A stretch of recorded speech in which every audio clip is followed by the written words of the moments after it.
Let's move on over to sports. Joining us this morning, we have Coach Xavy Nunag, former UAAP commissioner, coach and author of this book, Unseen Wins. For parents and coaches who still believe in doing what is right, we have him on the show. Of course, we do know we've had a lot of success lately in Philippine sports, particularly the latest being Alex Iala. Yes. At maaga siya nagsimula sa kanyang sports, guided well by sports people around her.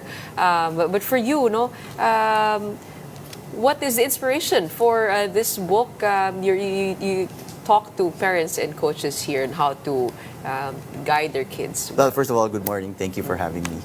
The inspiration behind this book is the parents who still want to do right when it comes to youth sports. Because when you watch a game now, weekend games of kids, there's a constant parent that is nagging their kids, sideline coaching, a parent complaining to the referees, cursing the referees.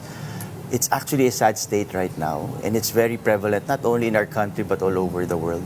So I wrote this book to remind people that fun, development, and your relationship with your kid are far more important than a weekend win or a weekend performance. Ito, address to the stage parents ba to? Alam mo yan, Hindi, ikaw ba, paano ka lumaki? I mean, I used how were your parents? I used to play high school for San Beda and CSA, and then I played UAAP basketball for the UP Fighting Maroons. And after college, I went into coaching in the PBA and in the UAAP and NCAA Ateneo. I used to coach the last 2 years of Kiefer, Ravenna. And then, like you said a while ago, I became the UAAP commissioner. So I observed a lot. I observed a lot of things from being a player to coach and now the commissioner. I observed how it affects the performance of kids when we put so much pressure, when we put so much emphasis on performance or results rather than development, especially at a young age. On the other hand, there is that old school approach, Yes. now being tough, of wanting to extract the best from your player. Paano mo naman babalansihin na hindi mo rin sila ma-baby? Kasi yun yung term nun. Correct, diba? yes. Pero at an early age, you have, in my book, I said to protect that joy. At an early age, 8 to, let's say, 14 years old, you have to know what joy is when it comes to sports. It is not actually winning. And the study shows that learning from mistakes and doing it again, trying again in a safe environment, and then acquiring a skill, doing that process over again is actually what makes sports fun. It is not winning. It's the progress. It's the progress. Oo. Di ba pag kunyari nag-video games ang isang bata, nagkakamali sila. Tapos nire-reset nila ulit eh. Pero walang nagbabash sa kanila na, ito gawin mo. It's actually that safe space that is missing right now in sports because parents rush to rescue, rush to coach, rush to teach, rush to complain to the referees. Nawawala yung lessons learned ng mga bata. So ano dapat ganun? Hayaan mo lang, magkamali. First of all, what I advise parents is to control the urge. Control the urge to coach. Let them struggle. Let them figure it out. Because eventually, those are the lessons that they need to Even improve. for an athlete parent, wouldn't that be incredibly It would be hard. difficult? Because it is actually, for an athlete parent or for any parent that matter, because it is not their journey, it is the kid's journey. The parents have to be parents. The parents cannot be the So coach. kailangan primary role yung pagiging Primary magulang. role of a parent is to support. It is unconditional support. Pero paano kung like, katulad ni Coach Norman at si Aaron, ni pangalan nito, Coach Bong, kay Kiefer, paano yung You ganun? said also a while ago, Alex Ayala. I had the privilege to watch that game in the US Open with her parents. The parents was just calm. They were just calm and they were supporting unconditionally. It was the coach who was coaching Alex Ayala. Okay. So what I'm saying is that yes, you can teach your kids. Yes, you can do that.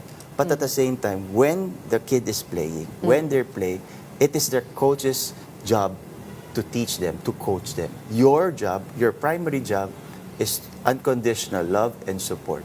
That's it.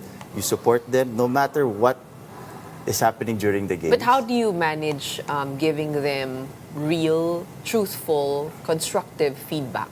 When it is not during the game, that is the thing. And it's not the car ride after the game as well. Kasi, again, let them struggle. I emphasize in this book that they need to feel the pain. They need to feel that lesson that natalo ako, what did I do wrong? And figuring it out. Because if they can't figure it out, they will ask. They will. And that's the time to teach. Kapag Pagka tinanong ka na, hindi yung sa sobrang, let's say for example, you lost the game. Ikaw yung kunyari nagpatalo. You missed a shot, you missed that serve to win the game. There's a lot of emotions going through that child's head. And we remember, we're talking about a 12-year-old, a 10-year-old. Hindi naman to UAAP player na medyo mature na. 10 to 12-year-old. She is still figuring out what happened. And then you bombard them. Dapat ito yung ginawa mo. Dapat yung serve mo. Ganito. Dapat ito yung, yung shooting form mo. So, you are actually adding pressure to the kid. And then the kid will say, oh, nagalit si mama, nagalit si dada because I missed that shot. Remember, there is a time of place for everything. And teaching and preaching and making sermons right after the game just confuses and adds pressure to the kid. What made you write this book? I mean, I love the emphasis on the psychological, mental aspect of it, no? In which I think in our years, Yes. if you were coaching during Kiefer's time, medyo ilang taon lang naman yung pagbuhat namin. Hindi pa siya ganun ka-advance yung emphasis on the psychological aspect. What made you, talk about this? Like I said a while ago, it was the state of youth sports right now. I do have 2 kids. I have a 12-year-old trying to be a basketball player and a 15-year-old trying to be a volleyball player. So every time I watch them, it is actually a constant of parents complaining, cursing at referees, parents sideline coaching. What I mean by sideline coaching is if, for example, there's a timeout, the parents would actually look at the parent first, look at their parents before they go to the coach and their timeout. Kasi naghahanap ng affirmation. Naghahanap ng affirmation. At kung hindi sila naghahanap ng affirmation, ang ingay-ingay ng parent na, etong gawin mo. So, hindi niya alam kung saan titingin. So, it is actually a sad state in youth sports right now. Meron kang nakikitang really good model of how it should be. I mean, anybody in the industry who has been very successful because of the right kind of coaching and parenting. Parenting side of things, from what I have observed firsthand is Sinabong Ravenna, when Kiefer was still playing, and now the parents of Alex Ayala, Sina Michael Ayala, because they are just there unconditional. Kalmado lang. Because, remember, you know this very well, that in a game, there's a lot of pressure involved. May it be a UAAP game or a weekend game, especially for a kid. A weekend game for a kid is parang finals na yan. It is such a big event for them. A lot of things are happening. A lot of things that are that they're thinking about. How do I perform in front of people? I don't know the game this much yet. I'm not that good yet. And then you're performing. Very interesting actually yung Ravenna dynamic kasi hindi lang isang kid eh. Tatlo sila eh. And they're very successful. 30, and mahirap yung yung weight of comparison also amongst the kids, the weight of the legacy, and controversy. They have been embroiled in that as well. Yes. How did you see the parents react? Well, I saw behind the scenes. no, what I saw during the games is Sinabong and then sila Tita Mosi, they made Kiefer 30 figure it out. Remember, when I was coaching, it was the last years of Kiefer, 30 wasn't playing. Bangko si 30 noon. So they were not telling the coaches, papasokin ba naman si 30? Hindi. They made 30 figure out the way how to play, how to get more minutes. Hindi yung ini-impose nila just because they are Bong or Bossy Ravenna na Buti hindi ilaro mo nila yung mga sinasabi bata. na, tinan mo yung kuya mo, ganyan siya, bakit? Walang ganon. Ayun, so ayun ko sa bahay nila, hindi ko alam. Pero Akala ko nandun ka na. when I observe them during games, it is their calm and their unconditional support for their kids that help them. Because we know how Kiefer in third year, si Danny is playing well.